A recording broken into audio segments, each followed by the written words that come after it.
আপনারা কি কখনো খেয়াল করেছেন যে আমাদের পলিসিতে আমরা আসলে নেগেটিভ রোলকে নিয়ে আসছি না? আপনারা কি কোথাও নক করেছে যে আমাদের বাইরে আরেকজন ক্যারেক্টার থাকতে পারে, যেই ক্যারেক্টারকে নিয়ে পুরো সিনেমাটা আসলে অ্যাকচুয়ালি এই কিউরিয়াসিটিটা যাতে সবখানে গ্রো থাকে, আপনাদের মাঝেও থাকে, পুরো অডিয়েন্সের মাঝেও থাকে, আসলে আমাদের প্ল্যানিংটাই হচ্ছে। বাট আমি বলবো মাস্ট ওয়াচ। আমি বললাম সানি সারোয়ার ভাই তো নিজে পুলিশ, তো উনি কিন্তু ওনার ক্যারেক্টারটাই আমার মাধ্যমে ফুটিয়ে তুলেছেন। তো যার জন্য আমার সুবিধা হয়েছে অনেক। আর যে লেডি অফিসারের সাথে আমি 3-4 দিন ঘোরাফেরা করেছি, আমি অনেক কিছু ইনপুট দিয়েছি এই সিনেমায় আমার ক্যারেক্টার নিয়ে, যে আমার শ্বশুর বাড়িটা কেমন হবে, আমার হাজবেন্ড কেমন হবে। আমি অনস্ক্রিন দেখাতে চেয়েছি যে এই সমাজে সাপোর্টিভ হাজবেন্ডও হয়, যে সে তার চাকরিটা করতে পারবে বাট সে তার বাচ্চাটাকে টেক কেয়ার করবে। তো এই জিনিসগুলো আমি ইনপুট দিয়েছি, তখন সানি ভাই কিন্তু নিয়েছে। তো যেটা হয়েছে, যখন আমি লেডি অফিসারের সাথে দেখা করেছি, তো তখন তারা আমাকে বলেছে যে আপু, আমাকে সানি ভাই বলেছে যে আপনি ইনপুটগুলো দিয়েছেন, আপনি কি জানেন যে এগুলো কিন্তু আমাদের জীবনের গল্প।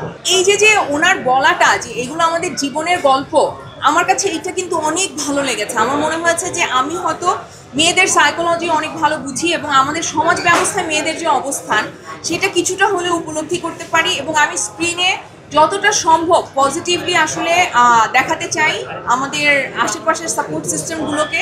বড় বড় আর্টিস্টদের সাথে কাজ করা মানে আসলে নতুন নতুন অপরচুনিটি, তাদের কাছ থেকে শিখতে পারা যায় অনেক কিছু। আসলে ভয় পেলে তো আসলে শেখা যাবে না।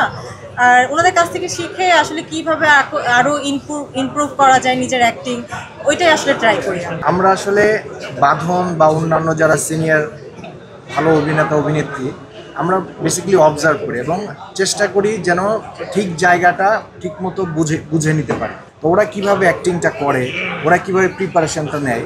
ভালো মানুষ বলতে কি, আমরা তো ওইখানে আসলে কাজটাই করতে গিয়েছি, কাজটাকে ভালোবাসা এবং ওই ডেডিকেশনটা দেয়া, ফোকাসটা আসলে ওই দিকেই থাকে। তো এর ভিতর দিয়ে আবার আমাদের নিজেদের ভেতরে চেনা জানা বোঝা যে আসলে কে কেমন। আমরা হয়তো একসাথে কাজ করি নেই, আমরা অন্য কোনো কাজ দেখেছি বাঁধনকে, বা বাঁধন আমার কিছু কাজ দেখেছে, কিন্তু একসাথে কাজ করতে গেলে আসলে মানে ফোকাস থাকাটা অনেক ইম্পর্টেন্ট। তো সেই জায়গা থেকে আমরা আমাদের কাজটা ডেডিকেশন দিয়ে করেছি। আর আমার আরেকটা জিনিস মনে হয়, সেটা হচ্ছে এত কাজ হচ্ছে এখন, কিন্তু মানে মূল ক্যারেক্টার সাপোর্টিং যেই ক্যারেক্টারটাই করে, এটা আমি গত 2-3 বছর ধরে খেয়াল করেছি, সবাই খুব চ্যালেঞ্জ নিয়ে কাজটা করে, মানে নিজের সর্বোচ্চটা দেওয়ার চেষ্টা করে।